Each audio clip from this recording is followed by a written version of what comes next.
Now, you're all here because you know who these people are, okay? Marcia Langton, Henry Reynolds, Rachel Perkins, okay? That's it for the introductions. Good. Oh, that's good. I like that approach.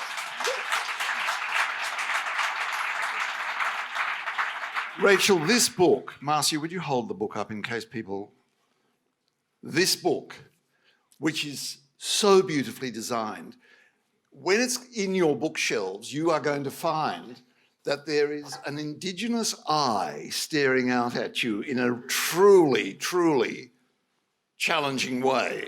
But it'll be part of the pleasure of this book. Rachel, explain what this book is about, why you did it, how you put it together. Very bossy. Rachel, explain what is this book? No, joking. Oh, look, I've been listening to polite people all day at Melbourne University and I'm over politeness completely. No, I like Rachel, the approach. get on with it. You know who they are. Tell them what the book is. Get onto it. From Sydney. Yeah, well, yeah. Okay, so what is the book? The book accompanies a television series, but is in the great way that books can do. It's a much more in-depth analysis, but the great aspect to this book, I think, there's three things that I think are great about this book. One is that it's the first continent-wide analysis. We've previously had, very important local studies, but this, apart from perhaps the other side of the frontier, brings it together across every state and territory. The second thing about this book is that it's a combination of Indigenous and non-Indigenous authors sharing the information, so including oral history, primary sources. And the other thing about this book is its structure, but I won't get into that now because we can talk about that later, I think. Other great things I might suggest is the beauty of the book. Absolutely. It is a beautiful object. Well, thank you, Sally Heath, our publisher from Allen and Unwin, who managed to get it to a reality. She first wanted it at Thames and Hudson, and then she moved and we went with her. Because one of the important things of this is it's not a picture book at all, but yet the illustrations are so beautiful and so compelling.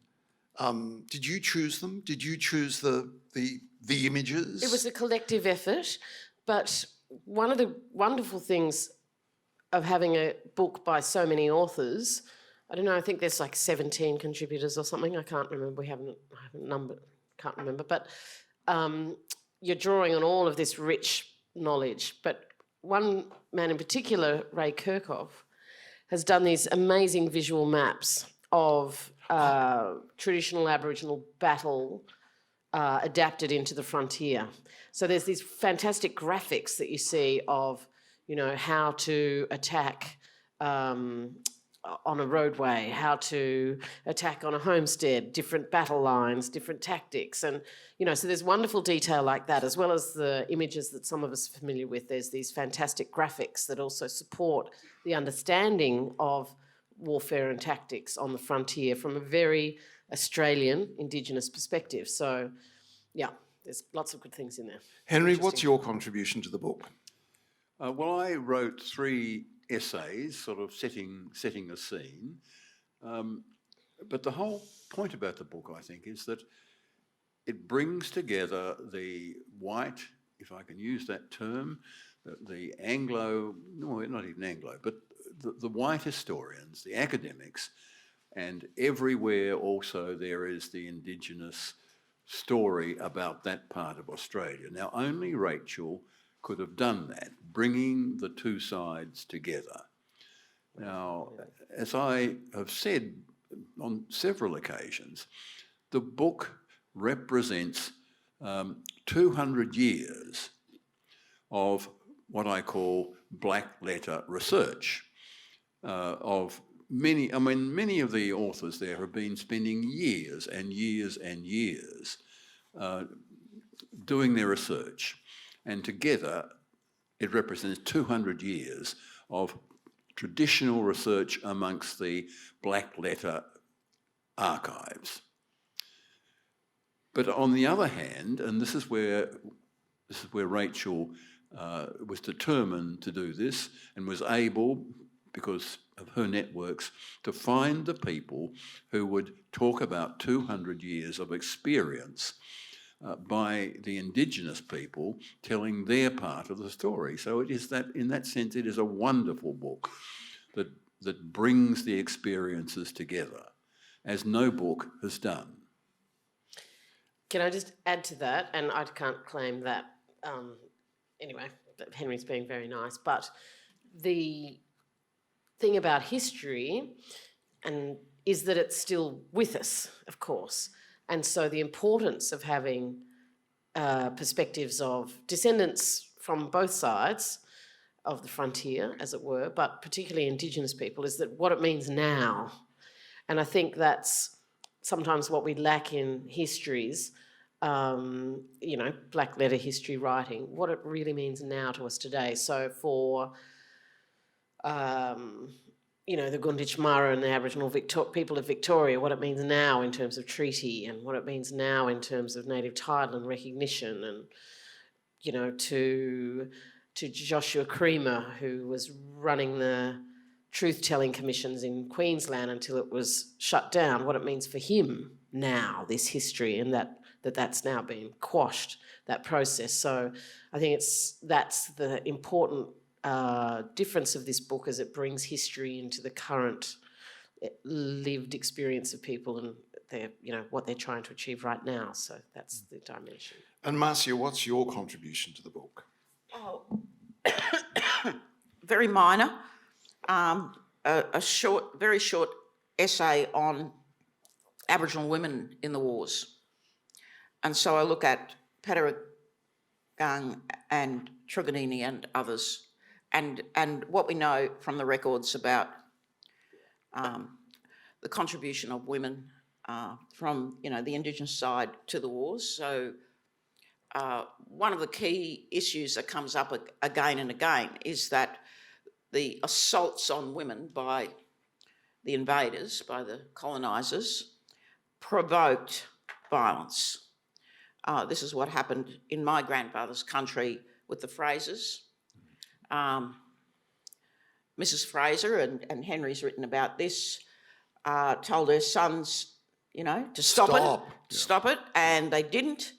And my grandfather's people went in one night and killed everybody bar one boy who, rode out and got Hid help. under the bed. Yeah, he somehow for a while. managed to escape. Then he rode out and got help, and then thereafter, there were uncontrolled massacres periodically. A spectacular For a very, slaughter. very long time. I was about to call that the massacre of Mar-a-Lago. It was Cullen Laringo. That was further to the south, so that was another massacre. And this was Hornet Bank. But I'm talking about Hornet Bank. Yep. The Hornet Bank massacre, which is in the Dawson Valley. But so often this story is about retaliation for white wrong. And Aboriginal Australia had their rules. They had a sense of, and this is beautifully written about in the book, of proportionate retaliation. But the whites had no sense of proportion. And that is what marked, that was a sort of a ground rule of the Australian wars, was it not? That white retaliation was at a ferocious level. And, we talked about this today at our International Truth-Telling Symposium at the University of Melbourne, which wasn't all that polite, David. No, that's true. In our session later today on genocide, the point was made, especially by Reby Taylor, that, there's an obsession with finding the black letter law, or the black letter intent. Yes. Whereas, scholars have shown repeatedly that the intent was structural, that it was colonisation itself, and that, there's no doubt that the purpose, especially during colonial times, was the elimination of Aboriginal people. Henry, do you think that the story of Australia can in a way be boiled down to this, that that this nation, that this continent was to be colonised. It was inevitably to be colonised. There was no way it was not going to be colonised, but that it was colonised with particular ferocity. Well, the most striking thing about the colonisation is the British gave up all the way in which they had colonised North America. That is, they did not recognise any degree of sovereignty in the Indigenous Australians, and they didn't even recognise that they were in possession of the lands they lived on. All the land suddenly became the property of the Crown. It was an astonishing expropriation of half a continent. And the only comparable thing is when Lennon in 1917 banished all private property, abolished all private property. And that's what the British did in 1788. They abolished private property. And so this is fundamental. And so much of what happened because of that. The other thing is the British colonised with a totally disproportionate number of men to women, so that there were hundreds of young men without women, and so much of what happened came as a result of that, quite utterly irresponsible colonisation. And yet, as a country, we want to celebrate the arrival of the First Fleet in 1788, which is astonishing. And we don't even challenge the British Crown about the fact that they, and talk about continuity. I mean, after all, he's Charles III, continuity. What about our claim on them that they literally got control of the private property, the land, not just the oversight of. They got control of the ownership of the land over half a continent in an instant. And that's the idea, that it wasn't when they arrived, it was the 7th of February when the governor read his proclamations. Half the continent became the property of the English Crown. Astonishing. And there's no doubt that many of those people who went out seeking land genuinely believed, and understandably so, that the Aborigines didn't own the land, and therefore it was there for the taking. But sure, they were predators, but behind them was the decision that the British had made not to recognise even their right of possession as a result of living on the land. Why? Why did they deal with the First Peoples of Australia so totally differently to the way they dealt with the First Peoples of North America? Well, partly because they knew nothing about them. And the only evidence they had was provided by Joseph Banks, who had been with Cook and was a great man, you know, president of the Royal Society, a rich, influential aristocrat. And when they were planning the settlement, where would we send the convicts? He gave evidence to a parliamentary committee and said it is likely that most of the continent is uninhabited, and that those people living around the coast can only survive by living from the sea, and anyway they don't actually occupy the land, they range over it, so they don't really have any claim on it. So it was that sort of ignorance by a few colonial officials who knew nothing about the country they were talking about. And that is what led to the way in which Australia was settled. Now, the British realised what a terrible mistake they'd made. Within days of arriving. Oh, yes. Well, they realised that there were far more people than a lot of them about. Led to believe. And they were astonished when they saw smoke up on the Blue Mountains. Were there people there? So Phillip sent an expedition up to see, find the fire, find the campsite, and see if they were just eating fish, because that must have been, they bought the fish from the sea. So they learnt that very quickly, but the British didn't change, and that was a great tragedy. So I mean, for all the brutality of the settlers in Australia, you have to go back. And so much of the responsibility rests with the British and the British Crown. And if we're going to have reparations, it should come from them. Ooh, that's a good idea. That's a good idea. Can I just say about the view, Banks's view, that, you know, Aborigines merely ranged, that is a very European and British dehumanisation of Aboriginal people so that they're seen as not fully human. That's right. And for the British, even less than the French idea of the noble savage. The French actually had, you know, a view of Aboriginal people that accommodated a sense that the, you know, Aboriginal people were humans, just a very different kind of human, whereas the British saw us from the beginning, as you point out, as subhuman. Mm-hmm. And so therefore, you know, that ends up, and this is way before social Darwinism. Yeah, yeah, right? absolutely. But with social Darwinism in the later in the 19th century and its importation to Australia by these pseudoscientists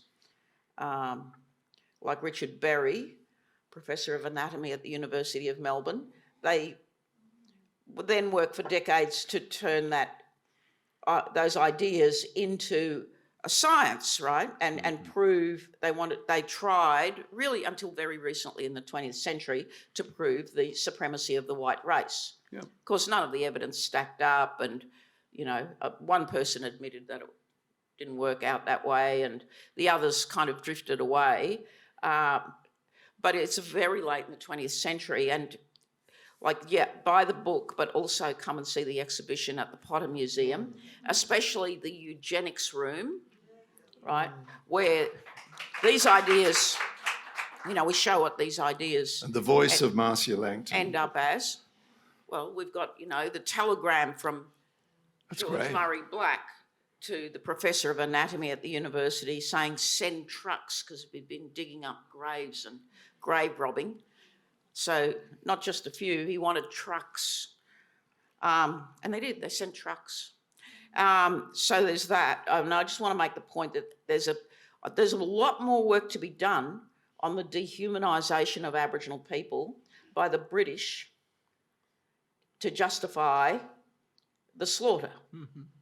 Is it a British reluctance to deal with the noble savage? It was never a very British idea, was it? It was a French idea. It was a French idea. It was Jean-Jacques Rousseau. It was a continental notion. Yeah. So the British just had savages, not noble savages. Well, the French people have explained to me, and I don't buy it, maybe you know more than I do, Henry, that sauvage in French doesn't mean what savage means in English. Ah, okay, yep, okay, yep. I did really well in French for a couple of years at school when I was 11 and 12. But Rachel, I wonder now, 40-something years after the publication of Henry's book, The Other Side of the Frontier, which sort of shifted the notion of history in this country, I wonder now whether we should stop talking so much about we didn't know. Because we have known now for over 40 years. And I think this is a beautiful exercise. This is a single volume you can have in your house. Maybe not read it from beginning to end, but it's there. And when you hear of a massacre, when you hear of a controversy about what's happened on this continent in the 19th, early 20th centuries, you can go to it. You can find a beautiful and truthful account. But maybe it's time we started saying, okay, there's a whole generation of Australians have known the truth. Let's move on. Let's stop talking about what we didn't know because we now know. But the extraordinary thing is that, as in one of my chapters, I explain that no literate Australian in the 1880s could not have been aware of what had happened for the previous 100 years. And, you know, there were so many people wrote about it, they all knew about this, and no one doubted it. No one said it didn't happen. They argued about whether it was necessary or not. The argument was, if you want to be a colonist, you have to accept that you will be violent. And if you can't deal with that, you should get back on the boat and go back to your homeland. So then in the 1880s, there was no doubt that the Australian public knew. What we have to work out is why between 1880 and 1960 it all just disappeared. And so in the late 1960s, the historians were still talking about the most peaceful place. Even Russell Ward, you know, whose great work was on the pastoral workers, said the Aborigines were so mild that men didn't have to go armed on the Australian frontier. Which is just wrong. Absolutely. Absolutely. Astonishing. And I mean, he wasn't a conservative, he was an old radical, he was a member of the Communist Party, and yet he was able to think that it was such a peaceful way, and the pastoral workers were just, you know, good mates together, and they didn't carry guns. But of course, everyone who travelled in the Australian outback, right up until the 1940s and 50s, said everyone is armed, everyone's carrying a gun. Why, Rachel? Why the forgetting? Well, I think it probably had something to do with federation. If you look at the celebration of federation, it was all about, you know, pastoralism and the great success of this country that made good. That's one theory, that, you know, the narrative around the foundation of Australia had to be positive because it was such a celebration of federation. But look, I'm more forgiving than you are, David. I'm Presbyterian. Yeah. But like my ex-husband's father, who was a lovely man, well-educated at a really good school on the North Shore, didn't know there was more than one language, Aboriginal language. He just thought we all spoke Aboriginal. You know, and he's a very nice man. He's just totally ignorant, you know, and there's just people like that, you know. I meet so many, and look, I meet people because they come up to me in supermarkets and you know, after the we made that Henry and Marcia were the senior advisors to a series called First Australians, which we made back in 2009 or something, and I didn't know the stories that were in there, some of them, you know. I didn't know who William Barrack was. I just was looking through the photographic archive at IATSIS and saw these repetition of these images of William Barrack. I'm like, who is this amazing man? Why is there so many photos of him? And then I stumbled on Rebellion at Corranderk, this great little book that, you know, no one read. And suddenly this history opened up to me. So, you know, Aboriginal history, or the writing of Indigenous history, is a very recent thing. And, you know, I read Henry's book when I was 18, The Other Side of the Frontier. You've all probably read it. It was a watershed in history writing, and that was never given to me at school. So, you know, people like me from my generation and later, that just weren't told. And the overwhelming thing that I've received, talking about First Australians and now this series, is people, because I've seen, you know, thousands of comments online in response to the films, you know, why weren't we told? And that's the brutal truth of it, that we've missed out on telling this story. When I was making the series First Australians, I was asking the documentary maker, Ken Burns, some advice. He happened to be in Australia, and I was, you know, desperate to work out. You nabbed him. Yeah, I was like, tell me how to do this series. I just don't know. And he gave me some really good advice, which I followed. But he said that there's been 10,000 books written on the Civil War in America. 10,000, right? You've talked about the number of books on frontier conflict. It's not that, you know, 50 books, 60 books max.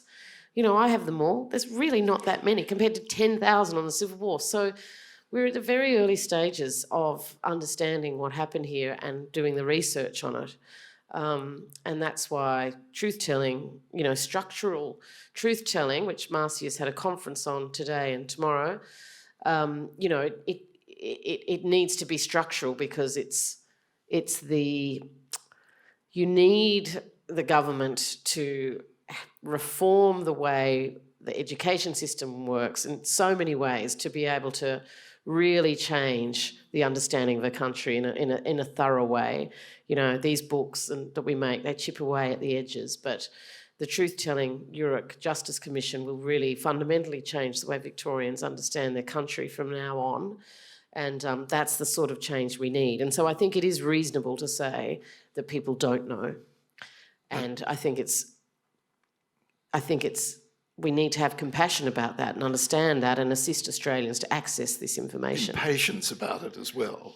Compassion, yes. Yes, impatience, yes. But Marcia, a remark then of Rachel's, it's all very well for us, and it is necessary for us to know about the violence. But the point that Rachel is making is that what we have also forgotten or never known is the cultural richness of the Indigenous in Australia, which is also only now becoming part of public discourse. Would you agree with that? Yes, of course. Yes, okay. Yes. Well, you know, for instance,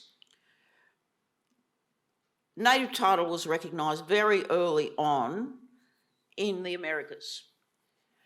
Even, you know, long before, you know, the modern cases like Sparrow and Delgamuuk.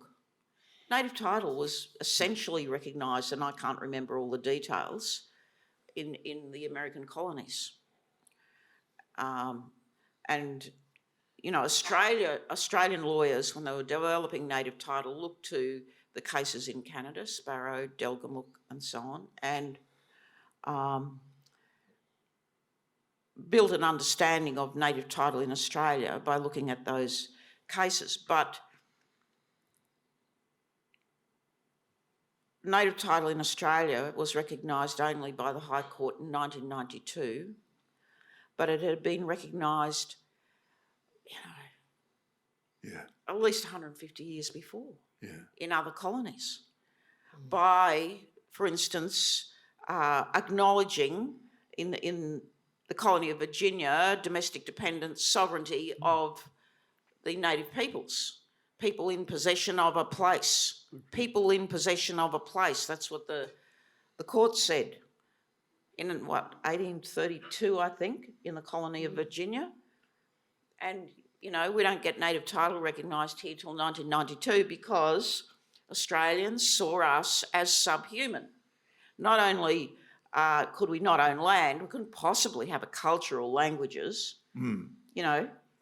Laws, traditions, beliefs. Attachment to our children, attachment to our families, you know. And these ideas are still rampant. Yep.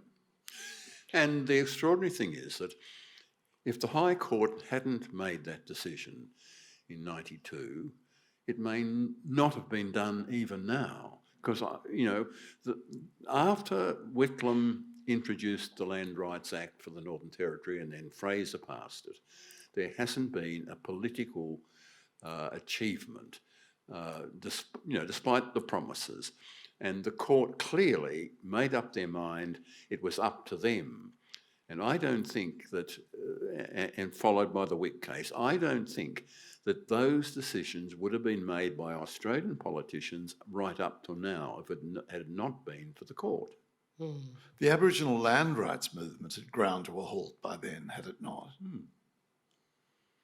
So the movement, the notion of whites giving land to the Indigenous, that had evaporated, or that had sort of come to a halt, because Hawke lost his courage on that, did he not? In 1986. Yes, Hawke had promised he was going to do it, but I mean, it only took, you know, Brian Burke and the mining industry to really put the pressure on, and they gave it up. And why? Well, because it was, or Hawke said, because the opinion has now disappeared in favour of this, which was probably rubbish. Australian people weren't ready for it. Then there was to be reconciliation, 10 years of reconciliation. After that, there'd then be some sort of a document. And of course, by then, Howard had come to power. And as I say, I can't see Australian governments doing it. I certainly can't see the present one doing anything. Rachel, there appears to be still in this country a powerful constituency for keeping the Indigenous down. Would you agree with that? Yes. Yeah. But there's a powerful constituency of Australians who are supportive. And, you know, the referendum is a great evidence base to draw from. We know that 60% of Australians didn't support it, but of those 60%, many were, what we found with the demographics is that the older and more uneducated you were, the more likely you weren't going to support it. And the young and educated people in the whole did support it. And there's a change happening in the country in terms of that demographic. Yes, we have a very, we have a media monopoly that's very influential in the Murdoch press. And we have, very powerful individuals who support certain parliamentarians to push an agenda that's anti-Indigenous rights. In the Gina Rinehart's support of Jacinta Price, the Australian Murdoch press, Sky News support of Jacinta Price, the No Case. Those things are all very clear to us, and that's a significant challenge, but that's okay. We will continue to, build and fight. And right now across Australia, there's native title recognition going on right across the country, and that will continue.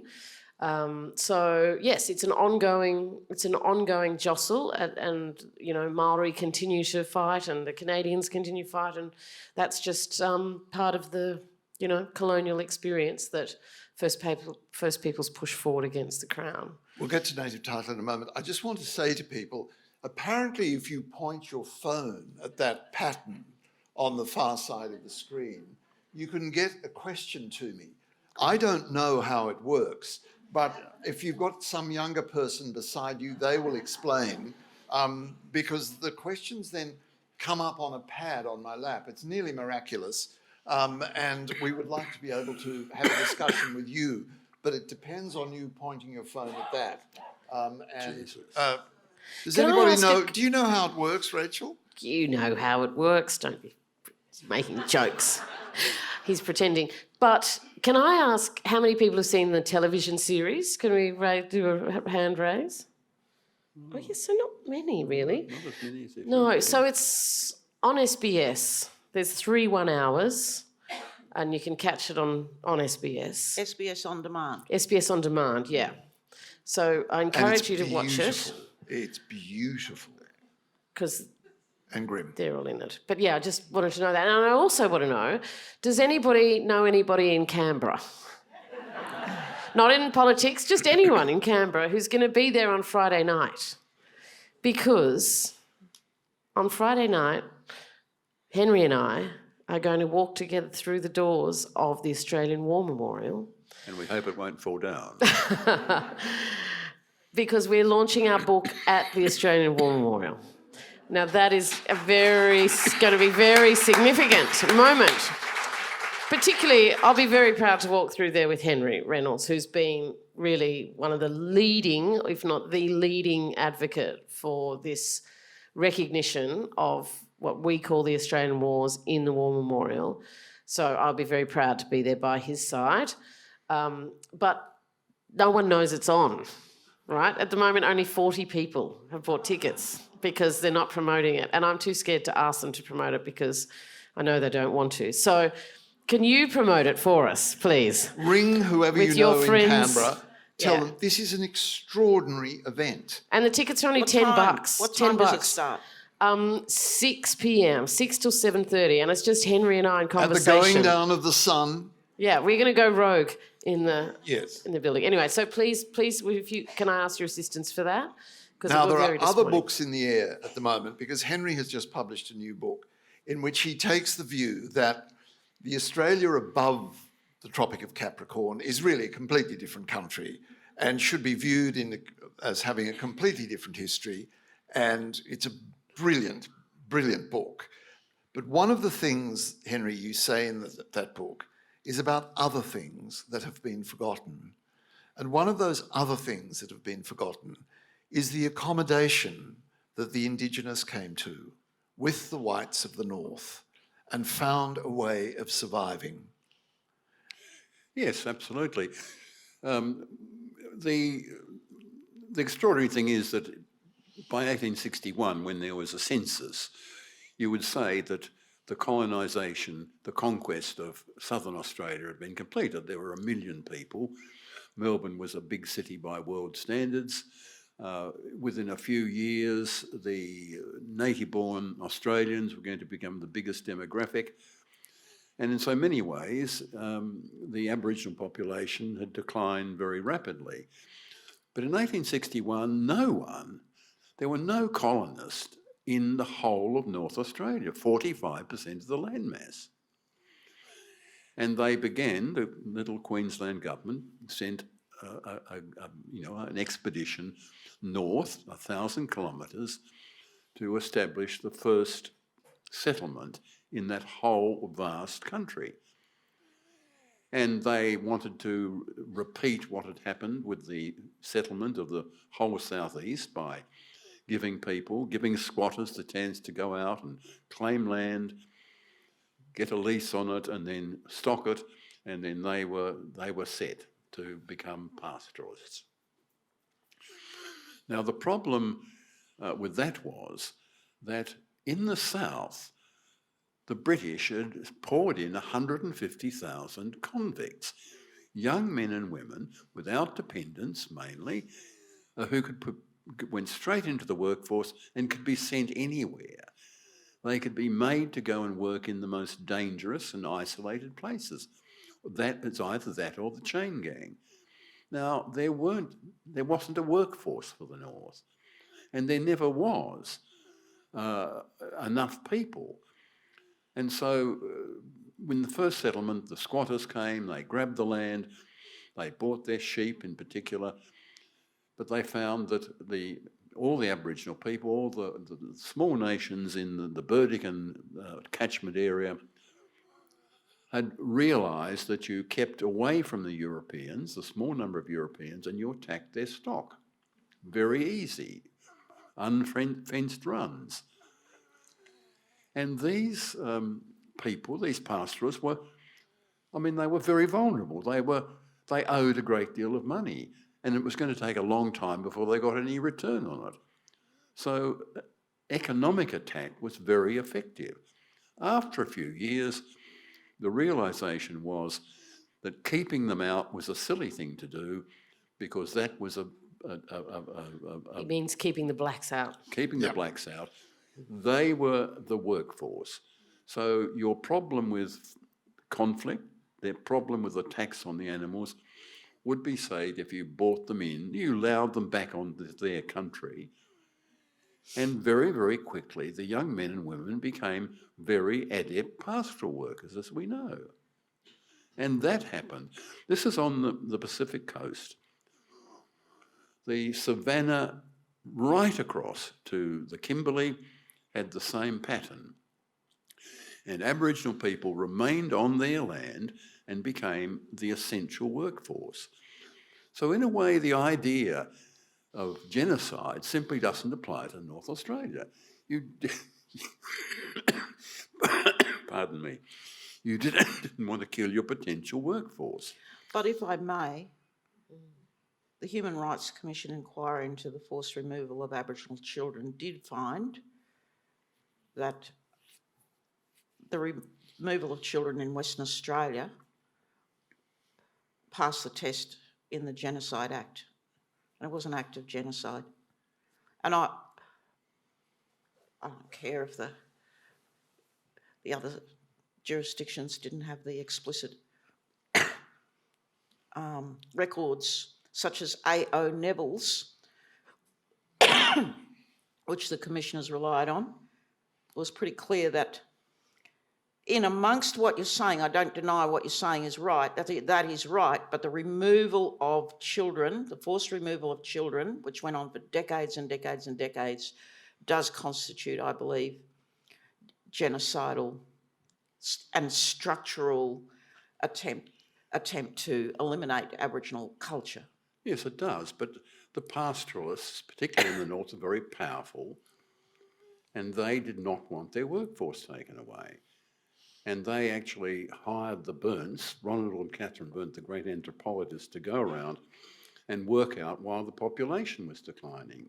In some places they did, like in Cape York, I think it was the HMS Melville. It was a government ship, and pastoralists would actually write to the protector and say, come and get these natives. Why? Because their sons were getting Aboriginal women in the district pregnant, and they didn't want any Aboriginal dependents. They didn't want any evidence of the, the children that had been sired by their sons. And so they, this happened to many of the peoples on the coast of Cape York, just lied to. They were told that they were being taken to a doctor, loaded onto the Melville, and didn't see their country again until some of them walked back to their country. And they walked back to Old Mapoon, they walked back to Lama Lama country, but long after they had been removed. But 10,000, time of Federation, 10,000 Aborigines were the pastoral workers across the whole of North Australia on whom the industry was profoundly dependent. That's all true. Don't deny that for a minute. Because no white workforce they couldn't have paid a white workforce. And it's in fact why they closed down the native mounted police, the black, mounted police in Queensland. And it was C.D. Rowley who pointed this out, because they were murdering the workforce. It wasn't like Africa where there were, you could murder everybody you saw and there'd be more people coming. They thought, oops, there aren't any more people, we better stop killing them. That's actually why they shut down the black mounted police in Queensland. Well, it's certainly why they took the mounted police out of what had become settled areas. That's where they caused the huge problems, because they were, stealing women, causing problems. But they still survived, as you know, Marcia, into the 20th century at the very fringes of white settlement.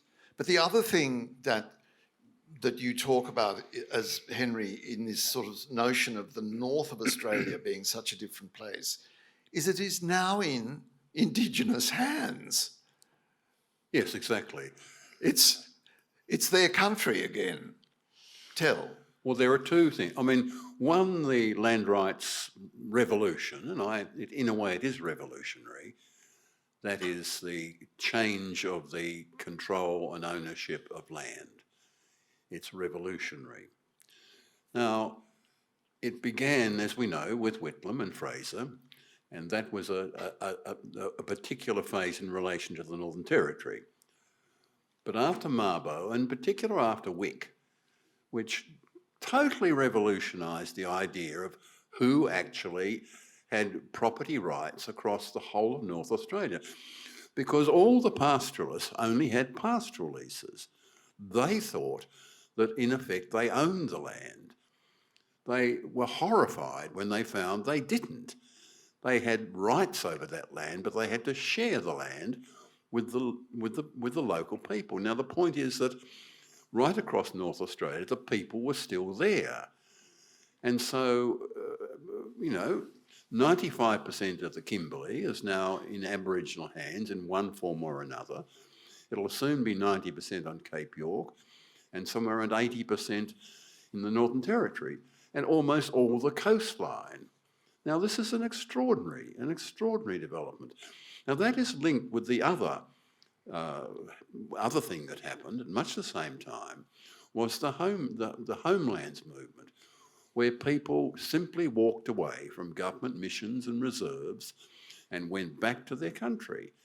And there are now thousands of small homelands right across the north. People have gone back to their country so they can live on their own land, if only, not necessarily permanently, but they can live on their own land and exercise their own laws. Now, that is an astonishing development. And the question arises, have they lost their sovereignty? This is your next big quest, isn't it, Henry? That'll be the next book, yeah. Sovereignty. Yep. Yep. Now, a question from the audience.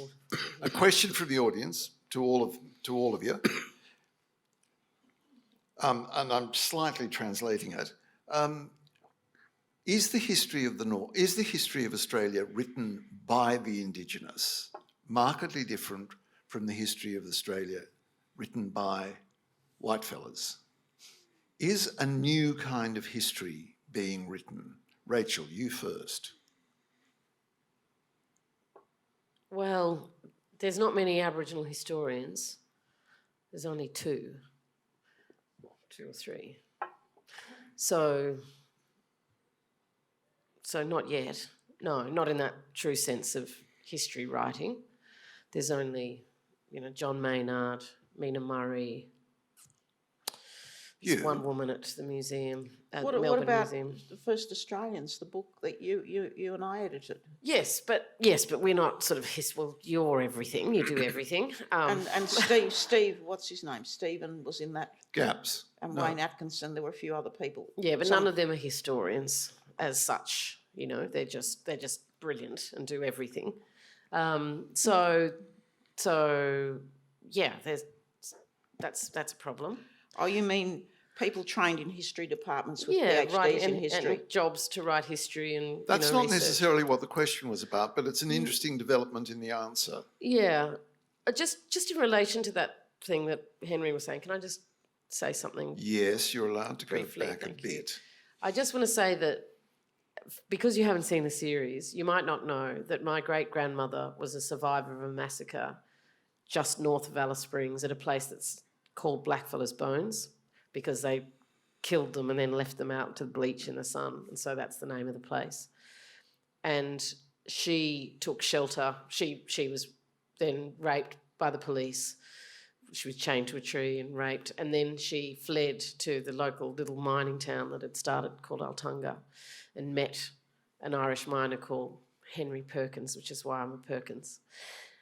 Her daughter then grew up on the frontier and became a stockwoman, and worked exactly like Henry's saying in the cattle industry, and helped establish two cattle stations, the Garden Station and Alcuda Station. She was a brilliant stockwoman.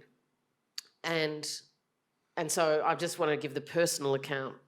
My father was born in a native institution, which is what Marcia is talking about in terms of the removal and the management of half castes. So he was born in a native institution, and now I'm his daughter, and I am now going to try and get our native title, because our family, can you believe it, doesn't have any native title, even though Charles Perkins is my father, and the Central Land Council is 10 kilometres away from where our country is. We don't have native title. So just in terms of that story arc, of the history in this country, there's just one little illustration of how, when people talk about, it's all in the past and, it doesn't matter and it's not relevant now, that continuum of history is just so much in the present, and so much in our family lives that Henry and Marcia have just described. And we can't get onto that cattle station. The pastoralists won't allow us, even though, as Henry was saying, we have rights to under the Pastoral Act. They won't let us. So, it's this thing when people say, what does this legacy of warfare? Well, all of my community who should have rights to those land, they live in the Aboriginal reserve in absolute poverty or, community housing, and they live in overcrowded, very difficult situations, and they don't have access to any of that resource. So when people talk about the legacy of colonisation, it's very much with us today. And I see it every time I drive past that station, which is called Bond Springs, and I can't go onto it. So I just wanted to give a personal illustration to that narrative that is in Henry's book and Marcia you're talking about. But I think that, yes, the history is changing. It is now very much the case that Indigenous people are taking the driver's seat in telling these narratives. We don't have the scholars that we need. We don't have the positions that we need to really do thorough black letter history writing, but it is changing, and this is just a small contribution to that work. Marcia, is some of the history just too painful for the Indigenous to write? I'm thinking, as one example, that there is so little Indigenous writing about the Native Police, which is, I know, such a painful topic for people to look to. The black service under white officers at the edge of the frontier. Somebody talked about this today. I don't think that unless you've read what is available in the literature, in this, the historical works, most people don't know about the existence of the Native Mounted Police. No, there's never been a film, a documentary made about it. We touch on it. That was the first The real film rights are available.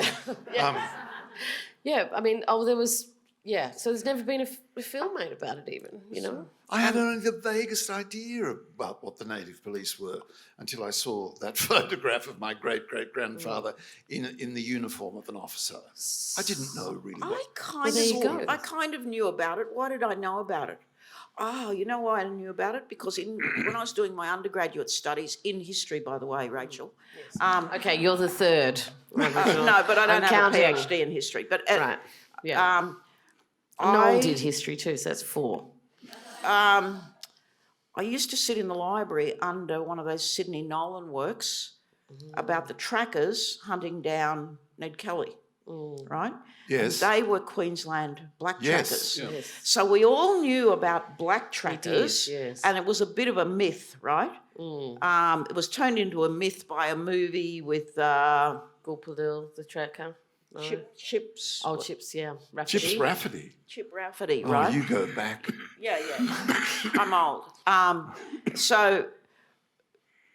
And even Mark Twain wrote about the black trackers. But there were trackers. So there were trackers, and there were particular trackers who were, as you say, you said it too, the last of the Native Mounted Police, and they were sent down here to Victoria. Yep. And they lived in the police paddock here in Melbourne, right? So I kind of knew about the Native Mounted Police, but I knew about them as black trackers.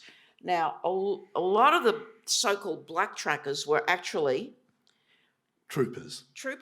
Yep. They were part of the militia, right? And I didn't ever have any doubt about that. I didn't see them as, mystical creatures who could, look at the ground and say, oh, he went that way, I always somehow knew, I'm not quite sure how, that they were, armed, dangerous militia. Anyway, I looked up Ned Kelly's black trackers for some reason, and then later on read, C.D. Rowley. This is in the late 70s. And he points out why the Native Mounted Police were created and what happened. But apart from that, I didn't come across anything about it until I went to Cape York, where there are rock paintings Yes. of Native Mounted Police upside down. And they were upside down because painting them on the rock upside down was an act of sorcery to, cause them and all their descendants and heirs every misery Available. Yeah. available, yes. Well, I wonder, yes, sorry. And I had to write about it because of Cape York, because that's where I did my PhD. But people in other disciplines, if I may, and Henry can correct me, do have to know about history, and we do have to be trained in history to some extent in order to write our works in anthropology or even linguistics or geography. We're not historically ignorant, and we do have to be trained. We do have to know the rules of evidence. So it's not as if you haven't got a whole lot of Aboriginal and Torres Strait Islander people who are highly qualified in disciplines and do write history. So there were way more than you think. Now, some quick questions, because we've only got But they don't write about the don't write frontier. So to history. go to your question, Yeah. is it too traumatic? Yes, I think that's exactly what the problem is. Yeah. Some quick questions. Henry, from the audience, they only claimed half the country. What happened to the other half? Sorry, they only... The Brits only claimed half the continent. Oh, What well- happened to the other half? Well, this is in 1788. They then claimed the rest in the 1820s. All ticked. Yes, and instead of in 1824 and 1829 claiming the Northern Territory and Western Australia, instead of doing it in a different way, they simply did what had been done in 1788. And that was inexcusable. And pushed the line across. Yeah. Yeah. Okay. Wonderful idea about seeking reparations from Britain for what was done in Australia. Well, they're a bit too poor now. Do any of us have any notion whether that idea has any currency whatever in Britain? Well, there's a historian called Tom Lawson that we interviewed as part of the series, who's written about British colonialism. And he says that the general attitude of the English people and academia is that they think that their influence has been very good around the world, and they have no idea that people think that that's a problem. And he brings it up and they're just like, what are you talking about? He honestly said that. He said that in the interview. I was stunned. I couldn't believe it, that they genuinely believe Pax that their Britannica. influence was a positive thing for the people that they colonised. Pax Yes. Britannica. The empire was a work of civilization. Didn't you Yes. know that? Yeah. I mean, there was a wonderful notion early on, of course, around in the hinterland of Sydney, that it was compensation enough for the taking of Indigenous land to offer them, Christianity. to let them into the light of Christ. But I think I jumped in when you were going to answer that question. Sorry, Henry, you were going to say something in relation to that question about, do the British have any idea about? Well, I don't think they do, but they gained a continent for nothing. As I say, it was one of the most extraordinary land thefts in world history, and we have to go on emphasising that. As I say, Lenin in 1917, with a proclamation, abolished all private property. Well, the British had done that already in Australia. Well, I mean, those communists were clever people. They looked to precedents wherever they could find them. And Lenin was probably well versed in Australian history, but that's speculation on my part. Henry, a question from the audience. Can someone explain sovereignty, please? I used to, I wrote a book about it, and I went around all around us talking about it, and I realised most people didn't quite know what it was. What is this sovereignty business? Well, sovereignty is the rule over land. It's not ownership of the land. You have the dominion over it. You have control of the government and the law. You rule over the land. That's sovereignty. And you have to evidence it by showing that the people are under your law. Yes, So exactly. it's evidence of demonstration of power, basically. The argument and defence of your borders. about the Aborigines was they had no laws and customs, so therefore they couldn't have sovereignty. But of course that's ridiculous. Every small nation had a very, very strong... I mean, the anthropologists, even in the 19th century, called ethnographers, the original idea was the Aborigines didn't have any laws and customs. Eventually they concluded they had too many and they were too strict. So they soon learned that those small communities had very ancient laws and customs and languages and traditions. And they'd been there, and it has to be over a specific piece of land. And that, we realise now, that is exactly that Australia was divided up by a lot of small sovereign nations that had all the attributes of small sovereigns. A last question, the first actually offered. When did the wars end? Marcia, are they over? The Australian wars? Well, yes and no. Why do you think, I ask myself this question, and I'm, raising it here not as a rhetorical question, but as a real question. Why do you think police repeatedly leave Aboriginal people on the floor of a cell to die a painful death and don't refer them to medical help? What do you think they're doing? See, I think they look at Aboriginal people, and I've read the cases. I think they look at their Aboriginal prisoners and say, die. I don't care if you die. Why should I call the doctor? Oh, there was a case, just to give you an example, a case in the Northern Territory, which I had to read the files for when I worked for the Royal Commission into Aboriginal Deaths in Custody. The police took an Aboriginal man to the Catherine Hospital. The sister said she wouldn't treat him. She got the orderlies to take him out and leave him on the, the strip down the middle, The Median strip. Nature strip, right? Yeah. Left him there. They called the police to come and get him. The police came and got him and put him in a cell, and in the morning he was dead. And there's variations of this story. Ms. Dude, 3 cases here in Victoria. In more than 500 cases now, there's always some variant on that story. That's how it happens. That's how deaths in custody happen, mostly. I mean, yes, there are some cases of, visible violence. But when you have over 500 people who die in custody, and you see this story over and over again, and the violence, and one person's been put on trial ever?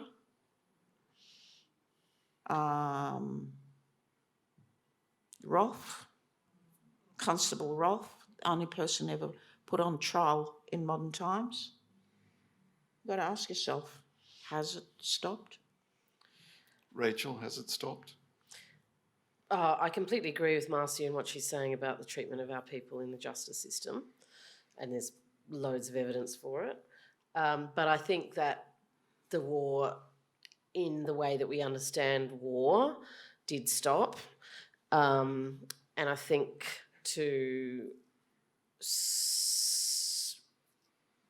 I don't want to contradict Marcia, but I think that the warfare that was experienced in that colonial period is of a different nature.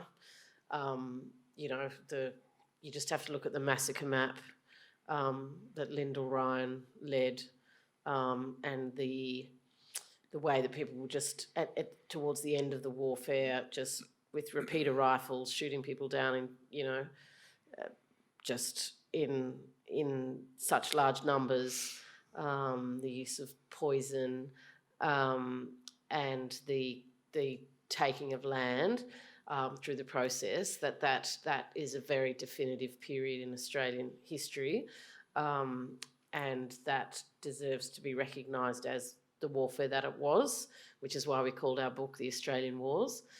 I think something about the book and its structure that I wanted to touch on is that, and Henry was a big part of defining the structure. It begins in 1788 and goes to 1830. And there's that's the sort of beginning of occupation in the southeast.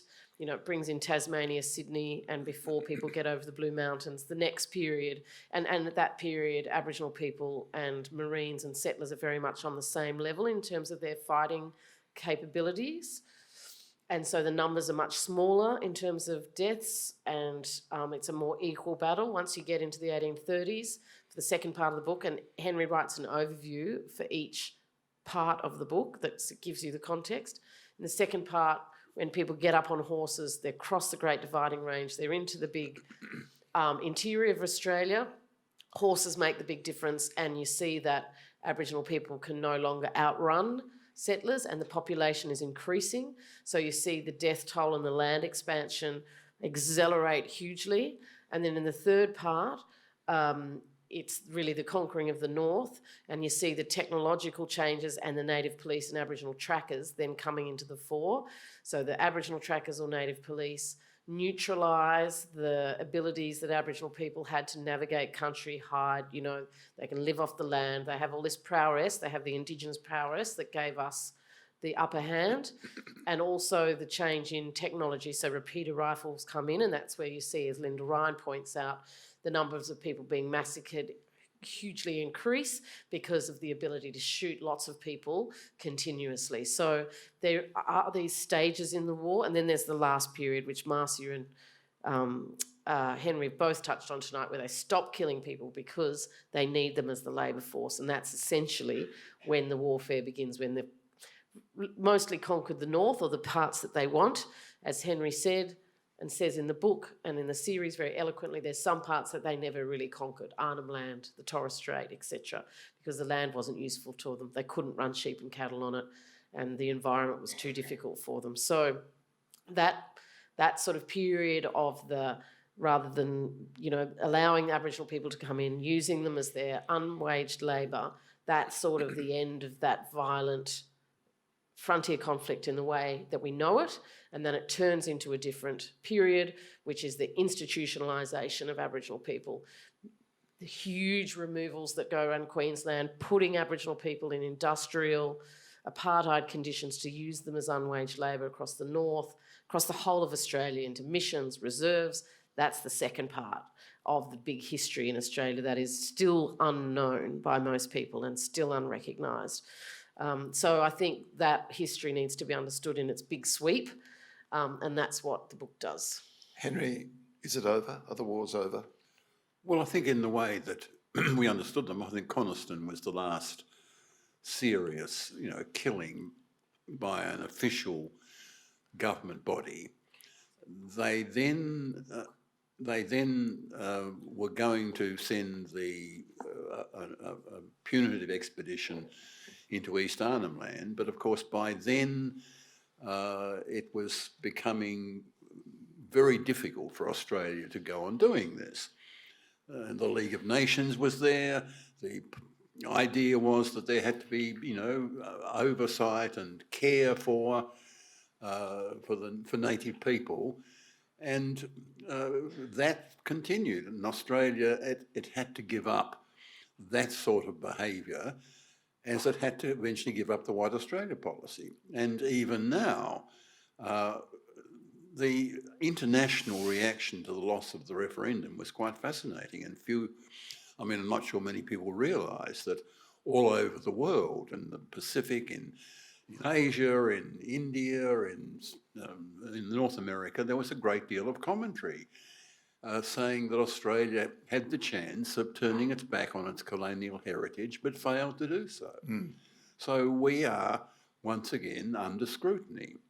I mean, the global south is now far more significant and important than it has been ever, and we choose to identify ourselves with the West, and therefore people have got their eye on us, and we have to be careful. We've just got a moment. Rachel. June Oscar talks about that question, like what's the war evolved into? Can I read just quickly a paragraph that she says? Yes. She says, the history of resistance and survival has evolved into today's rights-based struggle for justice and self-determination. The same determination that enabled our ancestors to resist colonial violence now expresses itself through our assertion of human rights and Indigenous rights recognised in international law. Where previous generations had to resist through subtle cultural persistence or armed rebellion, we now have access to legal frameworks, international standards and human rights mechanisms to defend our societies and advance our aspirations. Yep, so I think that sort of captures. Ladies and gentlemen, will you please thank Rachel Perkins, Henry Reynolds, Marcia Langton. And thank you for coming. Thank you so much for coming.